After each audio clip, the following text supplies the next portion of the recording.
Bill, we have a little bit of data now and again, and with the broiler breeders, it's even more.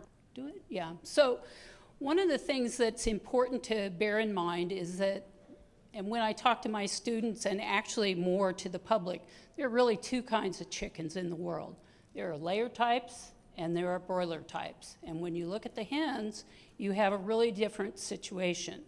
So genetics have really diverged these two sorts of birds. So if we have a layer type hen, she's going to be laying for 100 weeks. She's going to put out 479 eggs in that time. And, you know, the feed intake is limited, usually less than about 100 grams a day. Breeder side, if we get 40 weeks out of them, we're delighted. If we get 180 eggs out of them, we're delighted. If 150 of them hatch, we're delighted. And the feed intake is about 155. So we're talking about different creatures. And in my class, and a breeder hen is different yet from a broiler, okay? We are not growing these birds fast because the other thing to bear in mind, and this is beautiful work that came out of Frank Robinson's lab back in the 90s, and then I've added in a little bit of more recent work about mortality, is that if you do not restrict these birds, if you do not limit their growth, they will not lay eggs. And not only that, they'll just die. So when you look at this, you can see in this particular slide, somebody told me there's a pointer up here, but RR means restricted during both the growing period and the laying period. And you can see that when they are restricted throughout their lifespan, they lay the most eggs, they lay the most settable eggs, and they actually have their ovaries stay in good shape and they are productive. And their mortality, when you look at the comparison between, and most of the mortality work has been done with birds that have been brought into production using proper growth control and then allowed to eat ad lib. And in that setting, if you look at the RF row, you will see that if you have a bird that's been brought in properly but then allowed to eat ad lib during the egg production period, basically 70% of them will die, and they die of heart failure. And I'm spending time on this because what you really have with the broiler breeders, you have a situation where welfare has become a big, important part. You have to manage this growth to get livability and egg production. So as a committee entered into talking about broiler breeders and thinking about what sort of nutritional goals we should have for them, there were, of course, sort of the traditional ones that, well, they're breeders. We want them to lay eggs. We want them to lay eggs for a long time. We want them to lay good quality eggs with good shells that are very fertile and highly hatchable. And for the boys, well, and the girls too, we want good libido. We want the desire to be there. We want the physical ability to mate. And then the chicks that result from that mating, we want them to be good quality as well. And the trick of this is when you're growing them with feed restriction, you in fact are having, you know, essentially a stunted bird. And so there is this fundamental trade-off between reproduction and growth. And that is what you have to manage to get good production out of these birds. You have to feed them mostly for that in mind. So we talk a little bit more. We've expanded on the background. We've talked about the welfare. There's quite a bit of discussion about how to actually discuss welfare in the report, so it was objective. And we talk about how people have taken different approaches to feeding these birds in order to limit their growth. Qualitative type restrictions, which we're talking about dilution of feed, which then comes into play with thinking about all the effects of fiber that people have mentioned so far, and the anti-nutritive effects that can have, as well as quantitative restriction. And from predictions that we're getting from primary breeders, restrictions,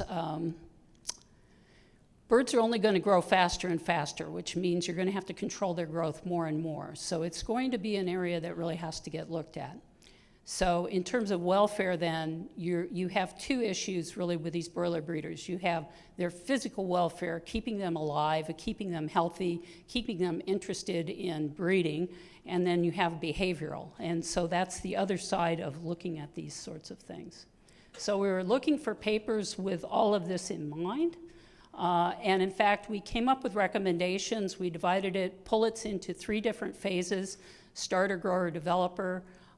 We created some, when we get to the charts, there were really only requirements or recommendations for peak of lay in the previous report.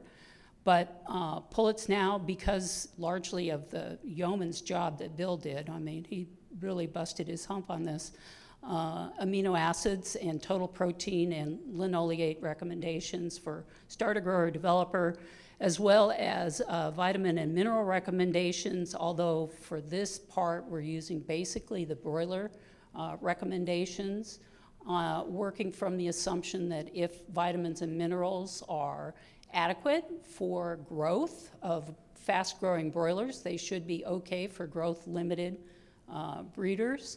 And that is something that really should get formally tested, whether in fact that's all scalable or whether we need to give these birds something different to really meet their goals. In the hens, we have 3 phases. We have peak, post-peak 1, and post-peak 2 with amino acids and total protein and linoleate recommendations. The amino acids were modeled, again, by Bill, so that was really great. And there were no new values for any vitamin or mineral that met the committee standards. Kirk talked a little bit about how we had implemented some strict standards. When you go into the chapters, you can read about what those standards were. We have 1 value for calcium at breeder peak. Overall, we're going to be giving you 168 values for broiler breeders. 9% of them are new that meet the committee criteria for rigor. And when I show you the charts, those will just be shown as new. 33% of the values are repeats from the 99 report.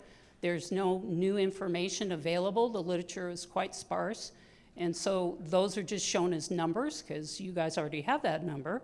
I don't know if anybody's said yet, but we're not technically allowed to tell you the new numbers until the report is formally published. I don't think that's been said yet. That's why you're getting arrows, okay? My arrows are bigger than Bill's arrows, but that's, anyway. 58% of the values will be new, but not from studies that met the committee's criteria for rigor. And so you'll see those as new, but they'll be italicized.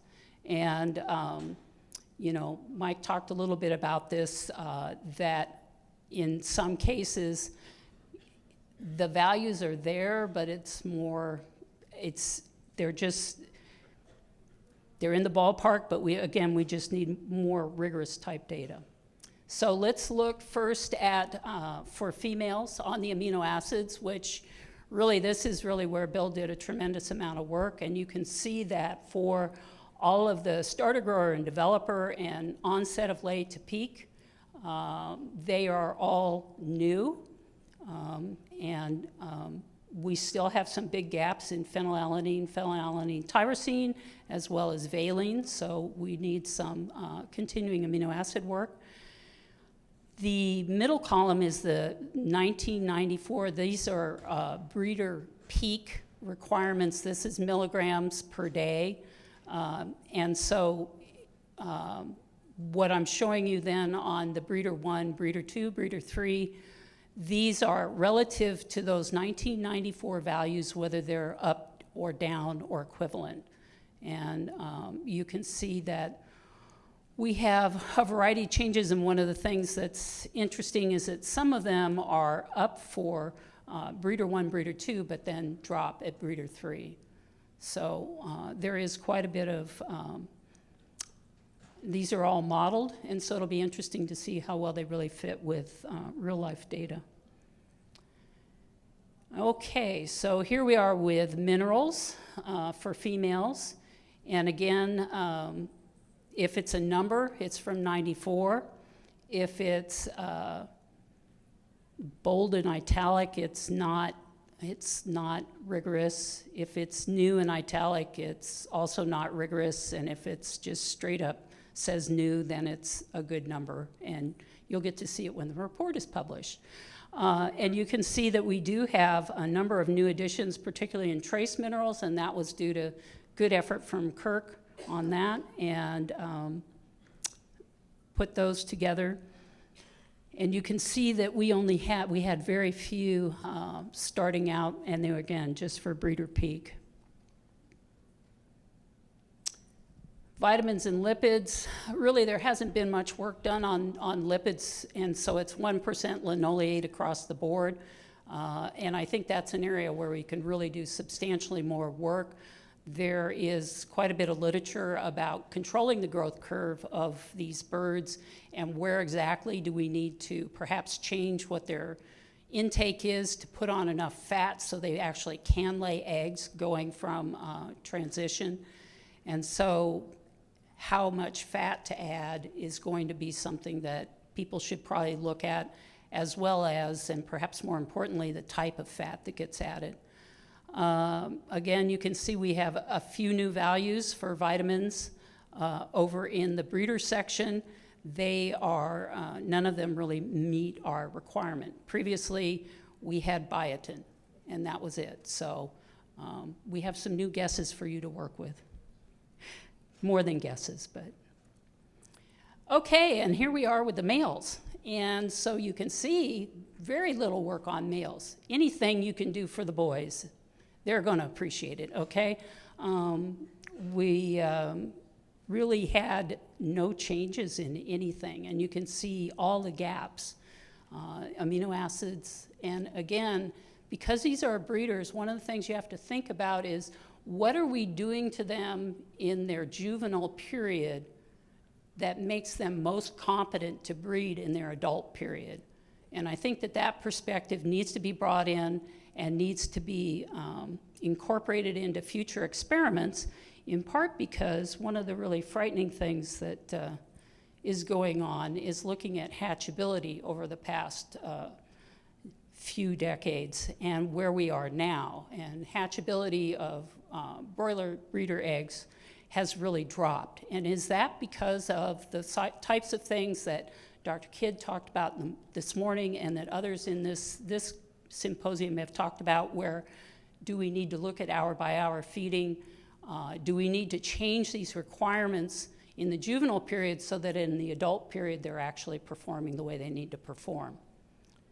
So very quickly, because Doug has put his finger up at me, future research needs for broiler breeders. I think we need to really look at appetite regulation in these birds, both from a welfare as well as an ability to feed these birds properly, looking at gut-brain signaling to determine how to feed them and feed them in a way that they're happy with being on a lifelong diet. I know many of us would not be that happy, but these are the supermodels of the poultry industry, and they need to stay slim. I don't know what to say other than that. Meal patterning, should they be fed at different times?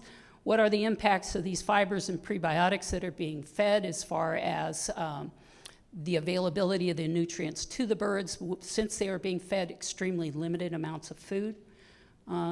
As I said, if we need to move to more sex-specific diet formulations and do separate type feedings, but any kind of vitamin or mineral study that goes with the criteria we've set for rigor for the males would be extremely helpful, and studying particularly the feed management of females as they transition from juvenile into the laying period. And then we need to really determine whether there are juvenile or nutrient requirements. Can we program these birds to lay very hatchable type eggs and lay a goodly number of them? And what are the requirements for a durable libido as well as sperm quality? And I think that is it. Yes.